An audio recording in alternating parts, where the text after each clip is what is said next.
اعمال کی اصلاح کرم سے کر دے۔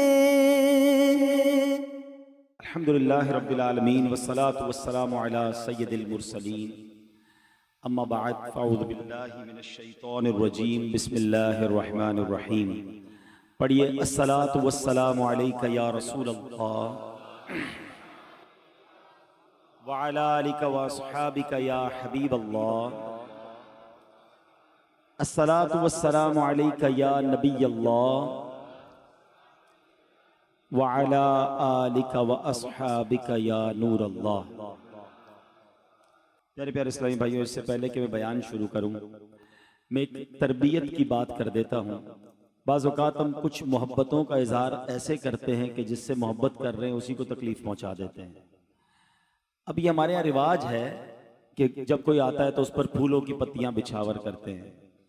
ایک تو اس پہ بہت سارے پیسے ضائع ہو جاتے ہیں، اور وہ سارے پھول اب روڈ اور گلیوں پر ہیں۔ سینکڑوں روپے کے محبت میں ہار لائے، پتیاں لائے، یہ کہاں گئے؟ میرے ساتھ تو کچھ بھی نہیں جائے گا نا۔ اور یہ تو ایک پہنایا، کئی جگہوں پر 10 ہار پہناتے ہیں، اور یہ 10 کے 10 ہار یہ میں نے پہنتے یہ اتار کے رکھ دیے۔ تو جب بھی کوئی نعت خواں آئے، کوئی مفتی صاحب آئیں، کوئی علامہ صاحب آئیں، اچھی بات ہے، آپ ان سے محبت کریں، مگر اتنے سارے پیسے ان چیزوں میں ضائع کرنے کی بجائے اتنے ہی پیسوں کی ہمیں کتابیں دے دیں، ہم پڑھیں گے تو بھی آپ کو ثواب ملے گا، کسی کو دیں گے پھر بھی آپ کو ثواب ملے گا۔ اپنے ساتھ تو لے جائیں گے نا، علم باقی رہے گا۔ یہ پھول پتیاں خالی ختم ہو جاتی ہیں، گلاب کی وہ اتنے بڑے بڑے مہنگے مہنگے گلدستے دیتے ہیں، اب گلدستے کہاں لے جائیں؟ وہ گلدستے میں تو بعض اوقات جس کے گھر جاتا ہوں اسی کے گھر میں رکھ کے آ جاتا ہوں کہ کہاں لے کے جائیں اس کو۔ ہزاروں روپے کے گلدستے ضائع ہو جاتے ہیں۔ تسبیح دے دیں، میں پڑھوں گا تب بھی ثواب، اگر اتنی ساری تسبیحاں دوسروں کو بانٹوں گا پھر بھی آپ کو ثواب ملتا رہے گا۔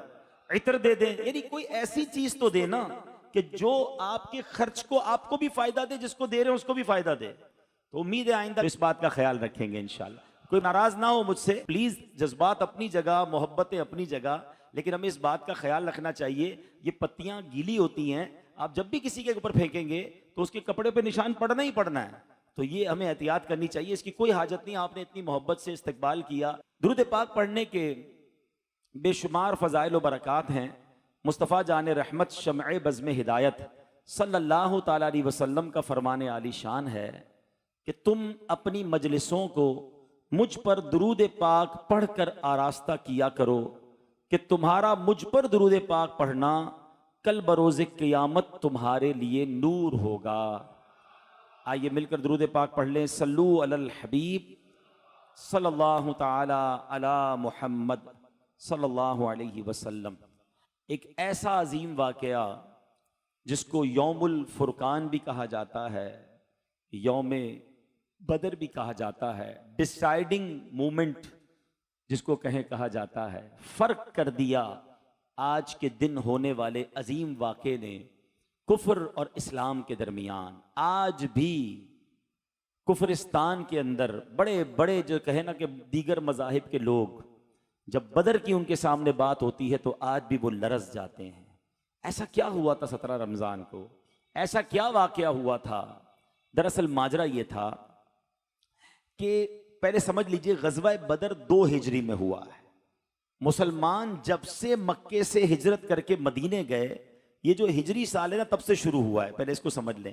اگر ہم کہتے ہیں نا 1444 سنہ ہجری، 1440 سنہ ہجری، تو اس کا مطلب یہ ہوا کہ 1440 سال یا 1444 سال میرے آقا علیہ الصلوۃ والسلام کو مکہ پاک سے مدینے ہجرت کیے ہوئے ہو گئے ہیں، ٹھیک ہے؟ ہجری سال ادھر سے شروع ہوا ہے۔ اچھا، 2 ہجری کا مطلب یہ ہوا کہ 2 سال پہلے ہی میرے آقا علیہ الصلوۃ والسلام اور صحابہ کرام مکے سے مدینے پہنچے ہیں، اور کس تکلیف میں پہنچے ہیں وہ واقعہ آپ نے کئی بار سنا ہوگا کہ مکے میں رہنا مشکل کر دیا تھا۔ نبی پاک نے 53 سال جس شہر میں گزارے تھے اب وہاں سے نکالا جا رہا تھا، اور صحابہ کرام دکھی دل کے ساتھ اپنی پراپرٹیز چھوڑ کر، اپنی فیملیز چھوڑ کر، اپنا کاروبار چھوڑ کر مدینے چلے گئے، ایمپٹی ہینڈڈ گئے تھے۔ کئی صحابہ وہ تھے جو کروڑ پتی ہوں گے اس زمانے کے، مگر سب کچھ مکے میں رہ گیا اور خالی ہاتھ مدینے پہنچے۔ اور پھر نبی پاک نے ان مہاجرین صحابہ کا انصار صحابہ سے ایسا رشتہ بنا دیا کہ ایک صحابی کو ایک صحابی کا بھائی بنا دیا، اور پھر صحابہ نے قربانی کی وہ داستان رقم کی کہ اپنے گھروں میں ویلکم کیا، اپنے ساتھ کاروبار میں شریک کیا، اپنے ساتھ جناب اپنے مال میں شریک کیا۔ اور حضرت عبد الرحمن بن عوف رضی اللہ تعالیٰ عنہ کا واقعہ تو بڑا عجیب ہے کہ آپ کو جس صحابی کے ساتھ مدنی صحابی یعنی انصاری صحابی کے ساتھ بھائی بنایا تھا، وہ صحابی کہتے ہیں حضور آج سے آپ میرے بھائی، اب میرے پاس جو کچھ ہے سب آدھا آپ کا ہے، یہ مال ہے آدھا آپ لے لیں، گھر میرے پاس 2 ہیں ایک گھر آپ لے لیں، اور سنیں میری بیویاں بھی 2 ہیں، پسند کر لیں کوئی ایک، اسے طلاق دیتا ہوں، عدت گزار کر نکاح بھی آپ کر لیں۔ ایسی قربانی کی داستان کہاں رقم ہوئی ہے؟ مگر حضرت عبد الرحمن بن عوف کی خودداری دیکھو، یہ بھی سیکھنا ہے، قربانی بھی سیکھو اور پھر خودداری بھی سیکھو۔ حضرت عبد الرحمن بن عوف نے آفر قبول نہیں کی کہ چلو مہربانی ایک گھر بھی دے دو، آدھے پیسے بھی دے دو، ایک زوجہ بھی دے دو، نہیں، آپ فرماتے ہیں مجھے کچھ نہیں چاہیے، میں کاروباری آدمی ہوں، میں نے بڑے پیسے کمائے ہوئے مکے میں، مجھے بتاؤ بازار کدھر ہے، راستہ بتا دو، باقی کاروبار کرنا مجھے آتا ہے۔ اور پھر اللہ نے اتنی ترقی دی کہ آپ امیر ترین صحابہ میں سے پہنچ گئے۔ یہاں یہ بھی سیکھنا ہے، کوئی آفر کرے تو ہر آفر ماننے والی نہیں ہوتی ہے۔ کسی کا احسان کیوں اٹھائیں، کسی کو حالات کیوں بتائیں، تمہیں سے مانگیں گے تم ہی دو گے، تمہارے در سے ہی لو لگی ہے، میرا ہم اللہ رسول سے مانگیں، کسی اور سے کیوں ہاتھ پھیلائیں؟ تو دنیا والوں کے آگے ہاتھ نہ پھیلایا کرو، یہ مانگنے والا ہاتھ جو ہے اس سے بہتر دینے والا ہاتھ ہے۔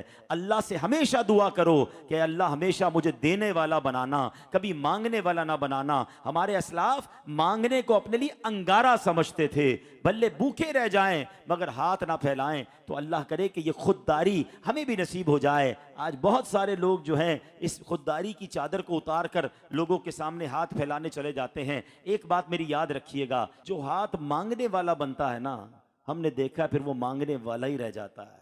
ہاں، مانگنے والا ہاتھ مت بڑھانا، مانگنا ہے نا مانگو اللہ سے، مانگو اللہ کے نبی کی بارگاہ میں عرض کرو کہ یا اللہ اپنے نبی کے واسطے مجھے عطا کر دے، رو رو کے اللہ کی بارگاہ میں مانگو نا، جس نے سارے جہان کو دینا ہے اس سے مانگو۔ تم بندوں سے مانگتے ہو، میں تمہیں خالق سے مانگنے کا بتا رہا ہوں، جس نے ہر دینے والے کو دیا، ارے اس سے مانگو نا۔ دنیا والے پتہ ہے کیسے ہیں؟ اب ایک بار مانگے دے بھی دیں گے، دوسری بار مانگے یار ابھی تھوڑے دنوں پہلے ہی تو لے گئے تھے، کچھ نہ کچھ جملہ بھی کہیں گے، چلو پھر شاید کوئی دوست دے دے، تیسری بار مانگو تو کہتے ہیں یار اس کی تو عادت ہو گئی ہے مانگنے کی، لگتا ہے چوتھی بار آپ کا موبائل ہی بلاک ہو جائے گا۔ یہ ہے دنیا۔ اللہ کی شان دیکھو، جو جتنا مانگتا ہے اللہ اسے اتنا پسند فرماتا ہے۔ یہ ہے میرے رب کی شان۔ بہرحال بات کہیں اور چلی گئی۔ تو ہجری تھی 2، ابھی سیٹل بھی نہیں ہوئے تھے مسلمان، ابھی تو دوسرا ہی سال تھا۔ آل ٹوگیدر مسلمانوں کی تعداد کتنی تھی؟ 313 کے قریب مرد تھے، یعنی یوں سمجھ لیں کہ ٹوٹل مسلمان 600 ہوں گے، کچھ خواتین مدینے میں ہوں گی، باقی مسلمان اتنے ہی تھے۔ مکے والوں نے سوچا ایک بار ہی حملہ کر کے اسلام کا نام ہی ختم کر دو، ایسا کرو کہ بچے ہی کوئی نہ اللہ کا نام لینے والا۔ تو یوں سمجھیے کہ زبردست تیاری کر کے، بہت سارا اسلحہ لے کر، جنگجو اور کمانڈرز لے کر، لشکر لے کر اور سواریاں لے کر زبردست تیاری سے آئے تھے۔ اور مسلمان کتنے تھے؟ 313۔ اب کمپیریزن دیکھیے گا، دنیا بھر میں فوجوں کا کمپیریزن بیان کیا جاتا ہے۔ کمپیریزن یہ تھا کہ مسلمانوں کے افراد تھے 313، ٹھیک ہے، ایک اس میں گھوڑا تھا، 70 یا 80 اونٹ تھے، کمانیں جو تھی نا وہ بھی ٹوٹی ہوئی تھی، شکستہ تھی، ٹوٹے پھوٹے نیزے تھے، پرانی تلواریں تھیں، یعنی سامان ہی نہیں تھا لڑنے کا۔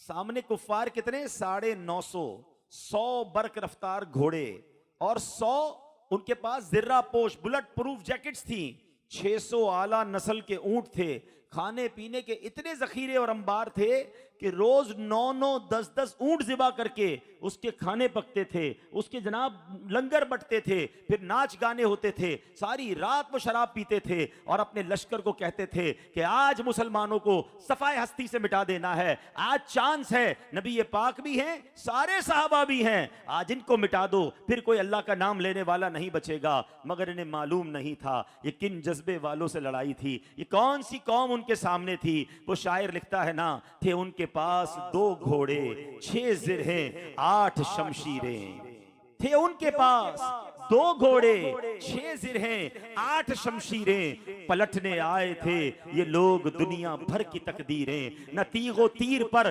تکیا، نہ خنجر پر نہ بھالے پر، بھروسہ تھا خدائے پاک اور لولاک والے پر۔ یہ لشکر ساری دنیا سے انوکھا تھا، نرالا تھا کہ اس لشکر کا افسر مصطفیٰ لولاک والا تھا۔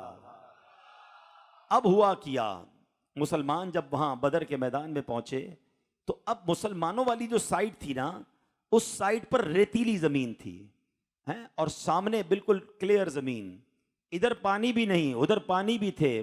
کافروں نے جا کر پہلی کنویں بھی قبضے کر لیے، ان کے گھوڑے وغیرہ بھی صحیح جگہ باندھ دیے، اور مسلمانوں کے پاس گھوڑے بھی کھڑے نہیں ہو پا رہے، ریتیلی زمین ہے، پانی بھی نہیں ہے۔ صحابہ نے کہا حضور یہ ہم کہاں آ گئے، یہ ہماری جو بائفرکیشن ہے، ہماری جو تقسیم ہے زمین کی، یہ بھی ٹھیک نہیں ہے، ہم کیسے یہاں لڑیں گے، یہاں پانی بھی نہیں، یہاں بیٹھنے کی جگہ بھی نہیں ہے۔ اللہ اکبر۔ اب جو غیبی مدد آئی نا، ہاں یہ سننے والی بات ہے، بدر سے پہلے کیا کیا ہوا، ایسی غیبی امداد آئیں۔ اصل میں ہوا یہ کہ بدر کی رات پیارے آقا علیہ الصلوۃ والسلام نے جو دعا کی نا، اس کی لشکر، اس کی جو یوں سمجھیے کہ منظر کشی علماء نے کی ہے کہ آپ صلی اللہ تعالی علیہ وسلم نے 17 رمضان، یہ جمعے کا دن بھی تھا، ٹھیک ہے، جمعرات کی رات جو تھی نا، تمام رات فوجیں تو سو رہی تھی، پیارے آقا نے ہاتھ اٹھا کر جس طرح دعائیں کی، اور پیارے آقا ساری رات دعا کرتے رہے اور اتنی گریہ بازاری کی، وہ تاریخی الفاظ نبی پاک علیہ الصلوۃ والسلام نے ادا کیے تھے کہ اے اللہ اگر آج یہ لوگ مارے گئے تو پھر دنیا میں تیرا نام لینے والا کوئی نہیں بچے گا۔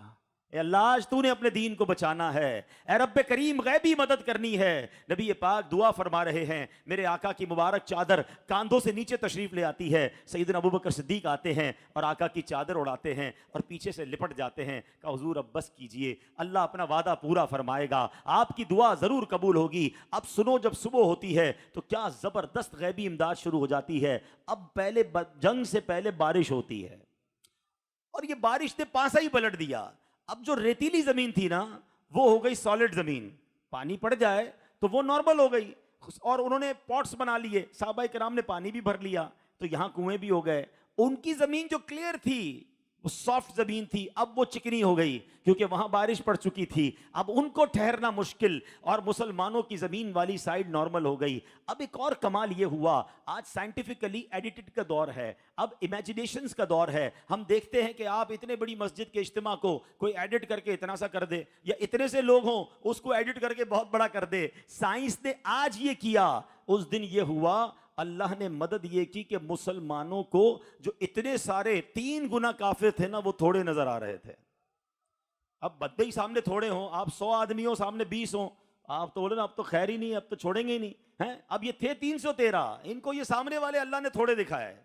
یہ اللہ کی شان دیکھیں قدرتی، اور ان کو اب وہ 950 تھے، مسلمان 313 تھے، ان کو مسلمانوں کا لشکر بہت بڑا نظر آنے لگ گیا، ادھر خوف طاری ہو گیا، ادھر حوصلہ بڑھ گیا۔ اچھا پھر ایک اور کام یہ ہوا، یہ سب باتیں قرآن میں موجود ہیں۔ اچھا اب ایک اور کام یہ ہوا، کبھی بھی پاسبل ہی نہیں ہے، کبھی جنگ کے موقع پہ کسی کو نیند آتی ہے؟ آج کل دنیا میں ایک بڑی فینومینا چلتا ہے، کبھی اس کی ٹرائی بھی کیا کرو، الحمدللہ میری تو عادت ہے، پاور نیپ جس کو کہتے ہیں۔ پاور نیپ کیا ہے؟ چھوٹی سی نیند، ہاں آدھے گھنٹے کی، 20 منٹ کی، اگر آپ نیند کرنے کے عادی ہو جائیں نا کسی بڑے کام سے پہلے، کہیں آپ نے پروگرام میں جانا ہے، اجتماع میں جانا ہے، جیسے ماشاءاللہ کئی لوگ ہیں تراویح سے پہلے 15-20 منٹ کی ہماری میمنی میں کہتے چھپکی لے لیتے ہیں تو سیٹ ہو جاتے ہیں، وہ دوبارہ فریش ہو جاتے ہیں۔ یہ اللہ کی طرف سے ایک ایسا تحفہ ہے کہ اگر آپ کو اس کی پریکٹس ہو جائے تو اس چھوٹی سی نیند سے آپ عبادت کے لیے یا کسی بڑے کام کے لیے دوبارہ ریڈی ہو جاتے ہیں۔